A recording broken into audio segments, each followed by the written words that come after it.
मैंने तुम्हें जो वचन दिया था उसे निभाने की पूरी कोशिश की। इतने वर्षों तक किसी को कुछ पता नहीं चलने दिया। गांव में शांति बनी रही, लोगों ने सुख देखा। अगर आज सब कुछ टूट गया तो खुशीनगर फिर कभी पहले जैसा नहीं रहेगा। शांति? क्या सच छिपाकर मिली हुई शांति हमेशा टिकती है चंद्रभान? अपने दिल पर हाथ रखकर बताओ, क्या तुमने इन 25 वर्षों में एक भी रात बिना डर के गुजारा है? नहीं, एक भी रात नहीं। हर सुबह यही डर रहता था कि कहीं आज वो दिन ना आ जाए। हर बार बरगद के पास जाता था तो यही प्रार्थना करता था कि थोड़ा और समय मिल जाए। मैंने बहुत कोशिश की, बहुत। मुझे पता है, इसीलिए मैं तुम्हें दोषी कहने नहीं आया। लेकिन समय को कोई नहीं रोक सकता। जो कैद समय के लिए बनाई गई थी, उसकी अवधि पूरी हो चुकी है। खुशीनगर धीरे धीरे अपनी रोजमर्रा की रफ्तार में लौटने लगा। बाहर से देखने वाला कोई भी व्यक्ति यही कहता कि यह गांव बिल्कुल सामान्य है, लेकिन सच ये था कि हर घर के भीतर आज एक ही चर्चा थी, मुखिया चंद्रभान का बदला हुआ व्यवहार। लोग खुलकर कुछ नहीं कह रहे थे, मगर हर किसी के मन में सवाल जरूर था।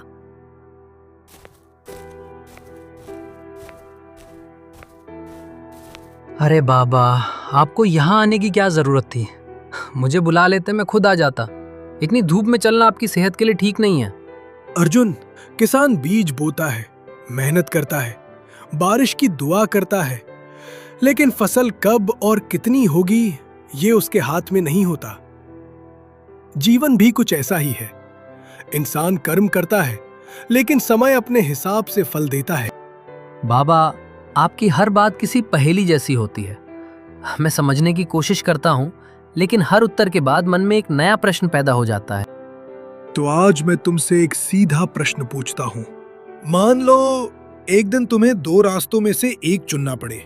पहले रास्ते पर तुम्हारा अपना परिवार सुरक्षित रहेगा, लेकिन पूरे गांव पर संकट आ जाएगा। दूसरे रास्ते पर पूरे गांव की रक्षा हो जाएगी, लेकिन तुम्हें अपना सबसे प्रिय सुख खोना पड़ेगा। बताओ अर्जुन, तुम कौन सा रास्ता चुनोगे? अर्जुन बिल्कुल शांत हो गया। उसको कुछ नहीं समझ में आ रहा था कि भिखारी बाबा क्या कहना चाहते हैं। कुछ देर तक कोई उत्तर नहीं दिया। बाबा, ये उत्तर देना आसान नहीं है। परिवार हर इंसान की ताकत होता है, लेकिन अगर मेरी खुशी के कारण पूरा गांव दुख में डूब जाए तो वो खुशी भी मेरे किस काम की? मैं शायद वही रास्ता चुनूंगा जिसमें गांव बच जाए, चाहे मुझे अपनी सबसे प्यारी चीज ही क्यों ना खोनी पड़े। भिखारी बाबा कुछ कहने ही वाले थे कि तभी दूर से भोला की आवाज सुनाई दी। अर्जुन, अर्जुन, जल्दी चल। क्या हुआ भोला भैया, तुम इतने घबराए हुए क्यों हो? अर्जुन, मैंने अभी अभी मुखिया चंद्रभान को देखा है। वे अकेले बरगद के पास गए थे। वे चारों तरफ देख रहे थे कि कोई उन्हें देख तो नहीं रहा। और फिर उन्होंने क्या देखा तुमने? पूरी बात बताओ। उन्होंने उस घड़े के सामने हाथ जोड़कर किसी से माफी मांगी। भोला के ये शब्द सुनते ही अर्जुन के पैरों तले जमीन जैसे खिसक गई। जो मुखिया पूरे गांव को बरगद से दूर रहने का आदेश दे रहे थे, वही छिपकर उस घड़े के सामने हाथ जोड़कर किससे क्षमा मांग रहे थे? क्या वे किसी इंसान से बात कर रहे थे, या उस कैद रहस्य से जो वर्षों से बरगद की जड़ों के नीचे मौन पड़ा था? ये बात जितनी अजीब थी, उतनी ही डराने वाली भी, क्योंकि जो आदमी पूरे गांव के सामने कभी नहीं झुकता था, वो आखिर किसके सामने सिर झुका रहा था? भोला भैया, मैं तुम्हें बचपन से जानता हूँ। तुम कभी बिना देखे कोई बात नहीं कहते, इसलिए मैं तुम्हारी बात पर विश्वास करता हूँ। लेकिन मैं एक बात समझ नहीं पा रहा। अगर मुखिया जी सचमुच घड़े के सामने किसी से माफी मांग रहे थे, तो किस बात की? उन्होंने ऐसा कौन सा अपराध किया है जिसका बोझ आज भी उनके मन पर है? अर्जुन, मैं भी यही सोच रहा हूं। मैंने उन्हें साफ साफ देखा। वे बार बार इधर उधर देख रहे थे, जैसे उन्हें डर हो कि कोई उन्हें देख ना ले। फिर उन्होंने दोनों हाथ जोड़ दिए। मैं इतना दूर था कि उनकी पूरी बात नहीं सुन पाया, लेकिन एक वाक्य मेरे कानों तक पहुंचा। भोला भैया, क्या आपने सुना कि मुखिया जी बरगद से क्या बोल रहे थे? उन्होंने कहा, मुझे थोड़ा और समय दे दो, मैं अपना वचन निभाऊंगा। बाबा, क्या आपको पहले से ये सब मालूम था? ऐसा क्यों लगता है कि इस गांव का हर पुराना आदमी कोई ना कोई बात जानता है, लेकिन कोई खुलकर बोलता नहीं? बेटा, सच दो तरह का होता है। एक वो जिसे बोलने में डर लगता है, दूसरा वो जिसे सुनने की हिम्मत नहीं होती। खुशीनगर कई वर्षों से इन दोनों के बीच जी रहा है। अर्जुन, अगर आज रात हम बरगद से दूर रहकर निगरानी करें तो? घड़े के पास नहीं जाएंगे, बस दूर से देखेंगे कि मुखिया फिर वहां आते हैं या नहीं। शायद हमें कोई ऐसी बात दिखाई दे जाए जो दिन के उजाले में कभी दिखाई नहीं देती। हम कोई गलत काम नहीं करेंगे, न घड़े को छुएंगे न बरगद के पास जाएंगे, लेकिन अगर सच अपने आप सामने आ रहा है तो उसे देखने से पीछे भी नहीं हटेंगे। आज रात हम सिर्फ दूर से निगरानी करेंगे। तुम दोनों जा सकते हो, लेकिन एक बात याद रखना, अगर आज रात कुछ ऐसा दिखाई दे जिसे तुम्हारी समझ स्वीकार ना कर पाए तो शोर मत मचाना, भागना मत, और सबसे बड़ी बात, किसी भी हालत में बरगद की जड़ों के पास एक कदम भी मत बढ़ाना। रात के लगभग 10 बज चुके थे। खुशीनगर के ज्यादातर घरों के दिए बुझ चुके थे। दूर कहीं कुत्तों के भौंकने की आवाज सुनाई दे रही थी। अर्जुन और भोला जानते थे कि वे कोई चोरी छिपे गलत काम करने नहीं जा रहे थे। वे केवल अपने मन में उठ रहे सवालों का जवाब तलाशना चाहते थे। लेकिन कई बार इंसान सच की तलाश में एक कदम बढ़ाता है और किस्मत उसे कई साल पुराने रहस्य के सामने लाकर खड़ा कर देती है। उन्हें लगता था कि वे सिर्फ एक रहस्य को देखेंगे, लेकिन उन्हें यह नहीं पता था कि कभी-कभी इंसान रहस्य को नहीं देखता, रहस्य पहले इंसान को देखता है। उस रात भी कुछ ऐसा ही होने वाला था। बरगद अब चांदनी में और भी विशाल दिखाई दे रहा था। उसकी लटकती जटाएं बिल्कुल शांत पड़ी हुई थीं। कुछ समय बीत गया, कोई नहीं आया। लगता है आज कोई नहीं आएगा। शायद मैंने ही ज्यादा सोच लिया था। अचानक दूर से किसी के कदमों की आवाज सुनाई दी। वो और कोई नहीं, मुखिया चंद्रभान थे। उन्होंने चारों ओर ध्यान से देखा। कुछ क्षण तक ये सुनिश्चित किया कि आसपास कोई नहीं है। फिर वे बरगद की जड़ों के सामने खड़े हो गए। मैंने अपना वचन नहीं भुलाया है, मैं आज भी उसे निभा रहा हूँ। मुझे बस थोड़ा और समय चाहिए। अभी सच सामने आया तो खुशीनगर बिखर जाएगा। मैं किसी निर्दोष का अहित नहीं चाहता। अर्जुन और भोला एक दूसरे की ओर देखने लगे। मुखिया की आवाज में डर साफ था।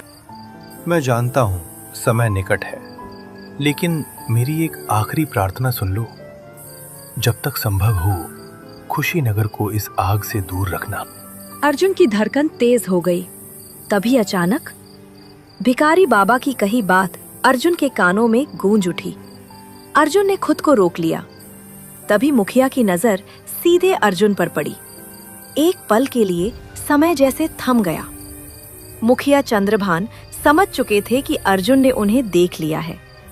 वर्षों से छिपाकर रखा गया उनका रहस्य अब दरकने लगा था। दूसरी ओर अर्जुन के मन में एक ही सवाल था कि मुखिया किससे बात कर रहे थे। वहां तो कोई दिखाई भी नहीं दे रहा था। अर्जुन, जब तुम सामने ही आ गए हो तो अब छिपने का कोई मतलब नहीं। बाहर आ जाओ। पेड़ की ओट में खड़े रहने से सच नहीं बदलता। अर्जुन कुछ क्षण चुप रहा, फिर धीरे धीरे पेड़ के पीछे से बाहर आ गया। मुखिया जी, मुझे आपका पीछा नहीं करना चाहिए था। अगर इससे आपका दिल दुखा हो तो मैं क्षमा चाहता हूँ, लेकिन मैं मजबूर था। पिछले 2 दिनों से जो कुछ हो रहा है उसने मेरे मन की शांति छीन ली है। आप पूरे गांव से एक बात कहते हैं, लेकिन रात के अंधेरे में खुद उसी बरगद के सामने आकर किसी से क्षमा मांगते हैं। मैं समझ नहीं पा रहा कि आखिर ऐसा क्यों। अर्जुन, इंसान की जिंदगी में कुछ ऐसे दिन आते हैं जब सही और गलत के बीच कोई रास्ता नहीं बचता। मैंने भी एक समय ऐसा ही निर्णय लिया था। उस निर्णय का बोझ मैं वर्षों से अकेला उठा रहा हूं। तुम जो देख रहे हो वो मेरी कमजोरी नहीं, मेरी सजा है। मुखिया जी, अगर कोई गलती हुई थी तो उसे अकेले क्यों सह रहे हैं? गांव आपका अपना है, हम सब आपके साथ खड़े हैं। भोला, कुछ गलतियां ऐसी होती हैं जिन्हें बांटा नहीं जा सकता। अगर मैं अपना बोझ किसी और के कंधे पर रख दूं तो वह इंसाफ नहीं होगा। लेकिन सच छिपाना भी तो इंसाफ नहीं है मुखिया जी। अगर पूरे गांव की जिंदगी किसी रहस्य पर टिकी है तो उस रहस्य को जानने का अधिकार भी पूरे गांव को है। तुम्हारी यही बात मुझे सबसे ज्यादा डलाती है अर्जुन, क्योंकि तुम सच के लिए अपनी जान भी दांव पर लगा सकते हो। लेकिन हर सच इंसान को मजबूत नहीं बनाता। कुछ सच इंसान से उसकी पूरी दुनिया छीन लेते हैं। अचानक दूर मंदिर की घंटी अपने आप बज उठी। तीनों एक साथ मंदिर की दिशा में देखने लगे। ये घंटी किसने बजाई? बस, अब तुम दोनों तुरंत अपने घर जाओ। आज की रात यहीं समाप्त होती है और मेरी बात ध्यान से सुन लो। आने वाले कुछ दिनों तक चाहे कुछ भी हो जाए, कोई भी इस बरगद के पास नहीं आएगा। ये मेरी आखिरी चेतावनी है। मैं आपका सम्मान करता हूँ मुखिया जी, लेकिन अगर सच खुद हमारे दरवाजे पर आकर खड़ा हो जाए तो उससे मुंह मोड़ना भी कायरता होगी। मैं कोई गलत काम नहीं करूँगा, पर अब आंखें भी बंद नहीं रख। उस रात तीनों लोग अपने घर लौट जाते हैं, लेकिन किसी के मन में शांति नहीं थी।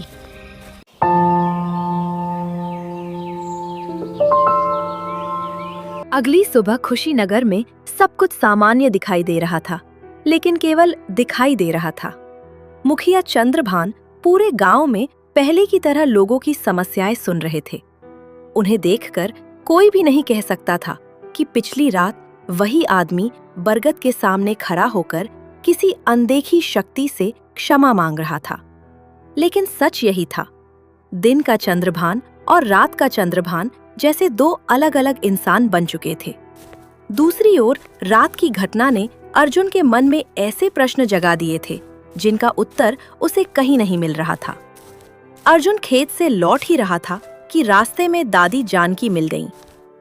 अर्जुन बेटा, अगर समय हो तो मेरे घर चलो। कुछ बातें रास्तों में नहीं कही जा सकती। दीवारों के भी कान होते हैं और गांव की हवा बातों को बहुत दूर तक पहुंचा देती है। दादी, मैं भी आपसे मिलने ही आने वाला था। मेरे मन में इतने सवाल हैं कि समझ नहीं पा रहा किससे पूछूं। दोनों धीरे धीरे दादी के छोटे से मिट्टी के घर की ओर चल पड़े। अर्जुन, तुमने कभी सोचा है कि किसी गांव की सबसे बड़ी ताकत क्या होती है? मुझे लगता है लोगों का एक दूसरे पर विश्वास। बिल्कुल सही कहा। और जब उसी विश्वास में दरार पड़ जाए तो गांव बाहर से भले ही वैसा दिखाई दे, लेकिन अंदर से टूटने लगता है। खुशीनगर के साथ भी कुछ ऐसा ही हुआ था। दादी, क्या ये सब उसी रात से जुड़ा है जिसका आपने जिक्र किया था? 25 साल पहले की एक अमावस्या थी। पूरे गांव में अजीब सी बेचैनी थी। उस रात मैंने पहली बार चंद्रभान को रोते हुए देखा था। वो बहुत युवा था। उसकी आंखों में डर भी था और पश्चाताप भी। वो बार बार एक ही बात कह रहा था। कौन सा फैसला दादी? क्या हुआ था उस रात? उस रात बरगद के नीचे कुछ ऐसा हुआ था जिसे देखने वाले बहुत कम लोग थे। मैं वहां तक पहुंची तो सब कुछ खत्म हो चुका था। मैंने सिर्फ चंद्रभान को घुटनों के बल बैठे देखा और उसके सामने एक आदमी खड़ा था। दादी, वो आदमी कौन था? उसका चेहरा मैं नहीं देख पाई। उसने लंबा काला चोगा पहन रखा था। उसने जाते जाते चंद्रभान से सिर्फ एक बात कही थी, याद रखना चंद्रभान, कैद हमेशा नहीं रहती। एक दिन समय खुद ताला खोल देता है। उसी समय घर के बाहर किसी के कदमों की आहट सुनाई दी। दादी तुरंत चुप हो गईं। बाहर मुखिया चंद्रभान खड़े थे। उन्होंने कुछ बोला नहीं, बस एक लंबी नजर दादी के घर पर डाली और बिना कुछ बोले वापस मुड़ गए। ऐसा लगा जैसे दादी ने आज जितना कहा उससे कहीं ज्यादा उनके मन में दबा हुआ है। दूसरी ओर चंद्रभान अब समझ चुके थे कि अतीत धीरे धीरे लोगों की जुबान पर लौट रहा है। उन्होंने वर्षों तक जिस रहस्य को अकेले ढोया था, अब वह उनकी पकड़ से फिसलने लगा था। और जब रहस्य फिसलने लगते हैं तो इतिहास दोबारा खुद को दोहराने की कोशिश करता है। तभी रास्ते में भिखारी बाबा मिल जाते। कहाँ से आ रहे हो चंद्रभान? मुझे मालूम था तुम यहीं मिलोगे। नहीं, तुम्हें ये मालूम नहीं था। तुम्हें सिर्फ इतना पता था कि अब मुझसे मिलना जरूरी हो गया है। कई साल पहले भी तुम इसी तरह डरे हुए मेरे सामने आए थे। मैंने तुम्हें जो वचन दिया था उसे निभाने की पूरी कोशिश की। इतने वर्षों तक किसी को कुछ पता नहीं चलने दिया। गांव में शांति बनी रही, लोगों ने सुख देखा। अगर आज सब कुछ टूट गया तो खुशीनगर फिर कभी पहले जैसा नहीं रहेगा। शांति? क्या सच छिपाकर मिली हुई शांति हमेशा टिकती है चंद्रभान? अपने दिल पर हाथ रखकर बताओ, क्या तुमने इन 25 वर्षों में एक भी रात बिना डर के गुजारा है? नहीं, एक भी रात नहीं। हर सुबह यही डर रहता था कि कहीं आज वो दिन ना आ जाए। हर बार बरगद के पास जाता था तो यही प्रार्थना करता था कि थोड़ा और समय मिल जाए। मैंने बहुत कोशिश की, बहुत। मुझे पता है, इसीलिए मैं तुम्हें दोषी कहने नहीं आया। लेकिन समय को कोई नहीं रोक सकता। जो कैद समय के लिए बनाई गई थी, उसकी अवधि पूरी हो चुकी है। क्या अब कोई रास्ता नहीं बचा? रास्ता है, लेकिन वो पहले जैसा नहीं होगा। अब सच छिपाने का रास्ता बंद हो चुका है। अब केवल सच स्वीकार करने का रास्ता बचा है। अगर पूरा गांव मुझसे नफरत करने लगा तो, अगर अर्जुन को सब पता चल गया तो वो मुझे कभी माफ नहीं करेगा। जिस इंसान के मन में न्याय होता है, वो निर्णय लेने से पहले पूरी कहानी सुनता है। अर्जुन भी वही करेगा।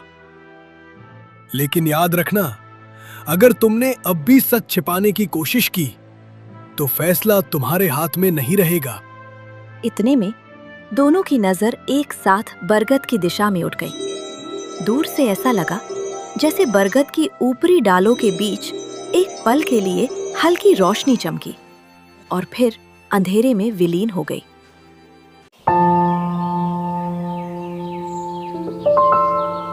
अगली सुबह खुशीनगर में लोग अपने अपने काम में लग गए, लेकिन अर्जुन के मन में एक अजीब सी बेचैनी अब भी बनी हुई थी।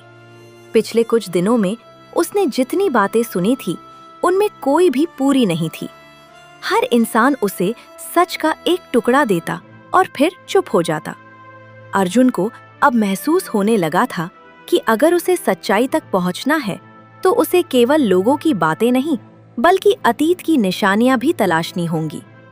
कई बार इंसान से ज्यादा उसकी छोड़ी हुई चीजें सच बोलती हैं। तभी सरिता एक ताबीज लेकर आती है। अर्जुन, तुम यहाँ हो?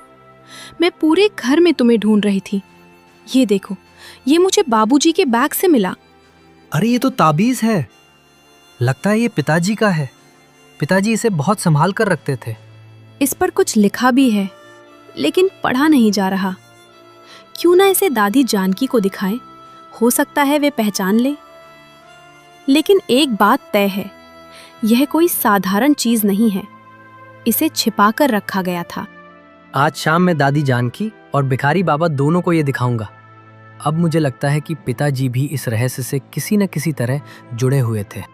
अर्जुन को ऐसा लग रहा था जैसे वह कोई साधारण धातु का टुकड़ा नहीं, बल्कि उसके पिता की अधूरी बात हो जो वर्षों बाद उसके हाथों तक पहुंची है। अर्जुन सरिता के साथ दादी जानकी के घर पहुंचा। दादी, आज मैं आपसे बात पूछने नहीं बल्कि कुछ दिखाने आया हूँ। मुझे लगता है कि इसका संबंध हमारे परिवार से है। ये ताबीज तुम्हें कहाँ मिला? पिताजी के पुराने बैग में। क्या आप इसे पहचानती हैं? इसे तुम्हारे पिता हमेशा अपने गले में पहनते थे, लेकिन एक दिन अचानक ये गायब हो गया। पूरे गांव ने समझा कि कहीं खो गया होगा। मुझे कभी ये पता ही नहीं चला कि उन्होंने इसे छिपा कर रख दिया था। दादी, इसमें ऐसा क्या खास है? ये एक पहचान है। खुशीनगर में ऐसे केवल 3 लॉकेट बने थे। पहला तुम्हारे पिता के पास, दूसरा मुखिया चंद्रभान के पास।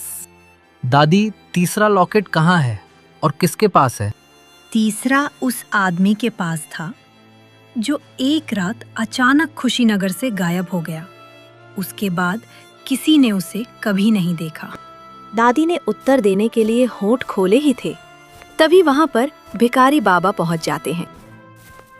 इतने वर्षों बाद आप फिर इस घर की चौखट पर आए हैं। दादी, आप इन्हें पहले से जानती हैं? इस ताबीज को देखकर तुम्हारे पिता की याद आ गई। वे बहुत अच्छे इंसान थे। बाबा, आप मेरे पिता को कैसे जानते थे? कृपा करके अब मुझसे कुछ मत छिपाइए। हर दिन मुझे सच का एक छोटा सा टुकड़ा मिलता है। अब मैं पूरी कहानी सुनना चाहता हूँ। इसे संभाल कर रखना बेटा। ये केवल तांबे का एक टुकड़ा नहीं है। तुम्हारे पिता ने इसे अपनी आखिरी सांस तक इसलिए संभाल कर रखा क्योंकि ये उन्हें उनके कर्तव्य की याद दिलाता था। जब तक ये उनके पास था, उन्हें लगता था कि उनका वचन अभी जीवित है। बाबा, मेरे पिता तो एक साधारण किसान थे। उन्होंने कभी किसी से ऊंची आवाज में बात तक नहीं की। फिर ऐसा कौन सा वचन था जिसके बारे में मुझे कभी कुछ नहीं बताया गया? तुम्हारे पिता का नाम सुनते ही आज भी मुझे ईमानदारी याद आती है। खुशीनगर में बहुत लोग ताकतवर थे, बहुत लोग अमीर थे, बहुत लोग प्रभावशाली थे, लेकिन तुम्हारे पिता जैसे सच्चे इंसान बहुत कम थे। गांव का कोई भी आदमी अगर मुसीबत में होता तो सबसे पहले उसी के दरवाजे पर जाता था। उन्होंने कभी किसी का हक नहीं छीना, कभी किसी से छल नहीं किया और कभी अपने लाभ के लिए किसी दूसरे का नुकसान नहीं होने दिया। अर्जुन ध्यान से सुन रहा था। भिखारी बाबा की आवाज और भी भावुक हो गई। एक दिन मैंने उनसे पूछा था, अगर कभी सच बोलने से पूरा गांव तुम्हारे खिलाफ हो जाए, तब भी क्या तुम सच का साथ दोगे? तुम्हारे पिता ने बिना एक पल सोचे जवाब दिया था, अगर सच छोड़ दूं तो अपने बेटे की आंखों में कैसे देखूंगा? उसे ईमानदारी सिखाने का अधिकार ही खो दूंगा। उस दिन मुझे समझ आ गया था कि यह इंसान परिस्थितियों से हार सकता है, लेकिन अपने सिद्धांतों से नहीं। काश वे आज जिंदा होते। मैं उनसे पूछ पाता कि उन्होंने मुझसे इतना बड़ा राज क्यों छिपाया। बेटा, कभी कभी माँ बाप अपने बच्चों से सच इसलिए नहीं छिपाते कि उन्हें भरोसा नहीं होता।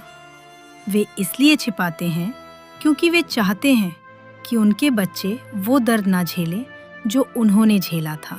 बाबा, आपने कहा था कि मेरे पिता किसी वचन की रक्षा कर रहे थे। वो वचन किससे किया था? मुखिया चंद्रभान से या किसी और से? वो वचन किसी एक इंसान से नहीं था। वो वचन खुशीनगर की रक्षा का था।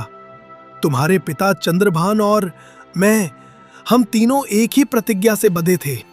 फिर ऐसा क्या हुआ कि आज आप भिखारी बनकर गांव लौटे हैं और मुखिया जी हर समय डर में जी रहे हैं?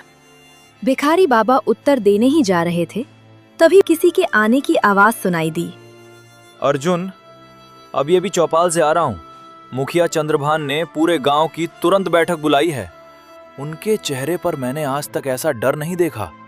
उन्होंने सिर्फ एक बात कही है, आज रात कोई भी अपने घर से बाहर नहीं निकले। अब कहानी उस मोड़ पर पहुंच चुकी थी जहां अतीत और वर्तमान एक दूसरे के सामने खड़े थे। अर्जुन को पता चल चुका था कि उसके पिता भिखारी बाबा और मुखिया चंद्रभान कभी एक ही वचन से जुड़े थे, लेकिन वह वचन क्या था, यह रहस्य अभी भी बंद था। किसी को यह नहीं मालूम था कि आखिर ऐसा क्या होने वाला है, लेकिन मुखिया चंद्रभान का अचानक दिया गया आदेश लोगों के मन में बेचैनी पैदा कर चुका था। गांव के सभी लोग वहां पहुंच चुके थे। भाइयों, आज मैंने तुम्हें इसलिए बुलाया है क्योंकि अब कुछ बातें अकेले अपने भीतर दबाकर रखना मेरे लिए कठिन होता जा रहा है। वर्षों तक मैंने यही सोचा कि अगर ये रहस्य मेरे साथ ही चला जाए तो शायद खुशीनगर हमेशा सुरक्षित रहेगा। लेकिन अब परिस्थितियां बदल रही हैं। मुझे लगता है कि समय मुझसे तेज चलने लगा है। चंद्रभान, आज पहली बार तुमने अपने मन की बात शुरू की है। अब बीच में मत रुकना। हम सब तुम्हारे अपने हैं। जो भी सच है उसे कह डालो। अगर मैं आज सब कुछ कह दूं, तो हो सकता है तुम लोगों का वर्षों का विश्वास टूट जाए। हो सकता है तुम मुझे कभी माफ न कर सको, लेकिन फिर भी मैं। मुखिया जी, क्या हुआ? आप इतने घबराए हुए क्यों लग रहे हैं? किसी भी व्यक्ति ने आज तक मुखिया चंद्रभान को इतना असहाय नहीं देखा था। जो आदमी वर्षों तक पूरे गांव का सहारा बना रहा, आज वही अपने शब्दों का सहारा खोज रहा था। आखिर ऐसा कौन सा सच है जिसने एक ईमानदार मुखिया को 25 वर्षों तक चैन की नींद नहीं सोने दी? आज मैं तुम सबसे किसी मुखिया की तरह नहीं, बल्कि खुशी नगर के एक साधारण आदमी की तरह बात करना चाहता हूं। अगर मेरी किसी बात से किसी का विश्वास टूटा हो, तो पहले ही क्षमा मांग लेता हूं। मैंने जो कुछ किया वह अपने स्वार्थ के लिए नहीं किया। मैंने हमेशा यही सोचा कि अगर मेरा बोझ अकेले उठाने से पूरा गांव सुरक्षित रह सकता है, तो यही सही होगा।